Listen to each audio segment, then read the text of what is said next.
కోలీవుడ్లో ధనుష్, ఐశ్వర్య, రజనీకాంత్ విడాకుల వ్యవహారం హాట్ టాపిక్గా మారింది. సూపర్ స్టార్ రజనీకాంత్ గారాల పట్టి అయిన ఐశ్వర్య 2004లో ధనుష్ను ప్రేమించి పెళ్లాడింది. ఈ దంపతులకు యాత్ర, లింగ అనే ఇద్దరు పిల్లలు కూడా ఉన్నారు. దాదాపు 18 సంవత్సరాలు ఎంతో అన్యోన్యంగా కలిసి జీవించిన ఈ జంట 2022లో అందరికీ షాక్ ఇచ్చింది. తామిద్దరం విడిపోతున్నట్టుగా వేర్వేరు సోషల్ మీడియా ద్వారా ప్రకటించారు. ఇక నాటి నుంచి ఇద్దరు విడివిడిగా ఉంటున్నారు. పిల్లలతో కలిసి తన తండ్రి రజనీకాంత్ ఇంట్లో ఐశ్వర్య ఉండగా ధనుష్ తన ఇంట్లోనే ఉంటున్నారు. ఇక ధనుష్, ఐశ్వర్య విడాకుల కేసుపై గత గురువారం చెన్నైలో ఫ్యామిలీ కోర్టులో విచారణకు వచ్చింది. ఆ సమయంలో తాము కలిసి జీవించాలి అని అనుకోవడం లేదని, తమకు విడాకులు మంజూరు చేయాలని వారిద్దరూ కోర్టుకు తేల్చి చెప్పారు. న్యాయస్థానం నుంచి బయటకు వస్తున్న వీరిద్దరిని విలేకరులు కదిపే ప్రయత్నం చేయగా ఇద్దరు మౌనంగా వెళ్లిపోయారు.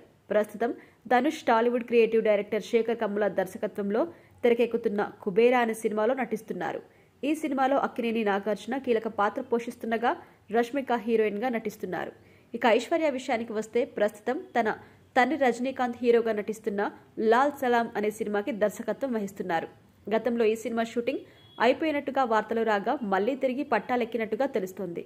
గతంలో తన భర్త ధనుష్ హీరోగా నటించిన 3 అనే సినిమాను డైరెక్ట్ చేసిన ఐశ్వర్య తనలోని ప్రతిభను చాటుకున్నారు. శృతి హాసన్ హీరోయిన్ గా నటించిన ఈ సినిమా సూపర్ హిట్ కాగా ఇందులో ధనుష్ ఆలపించిన why this Kolaveri song blockbuster గా మారింది. ఇక ఆ సంగతి పక్కన పెడితే ధనుష్, ఐశ్వర్యల పిల్లలు, యాత్రాలింగ భవిష్యత్తేంటి, కోర్టు వారి బాధ్యతను ఎవరి చేతుల్లో పెడుతుంది అనేది కోలీవుడ్ లో చర్చానీయాంశంగా మారింది. ధనుష్, ఐశ్వర్య మధ్య ఎన్ని గొడవలున్నా కూడా పిల్లల బాధ్యత మాత్రం సక్రమంగా నిర్వహిస్తున్నారు. ఇద్దరు కలిసే పబ్లిక్ ఈవెంట్స్ కి హాజరవుతున్నారు. ప్రస్తుతం తల్లి సంరక్షణలో ఉన్న తండ్రి ధనుష్ ను పిల్లలు వదిలిపెట్టారు. ప్రధానంగా ధనుష్ సలహాలు తీసుకుంటూ భవిష్యత్తును ప్లాన్ చేసుకుంటున్నారు. కోర్టు ఆదేశాల ప్రకారం పిల్లల సంరక్షణ బాధ్యతను వీరిద్దరూ స్వీకరించబోతున్నారట.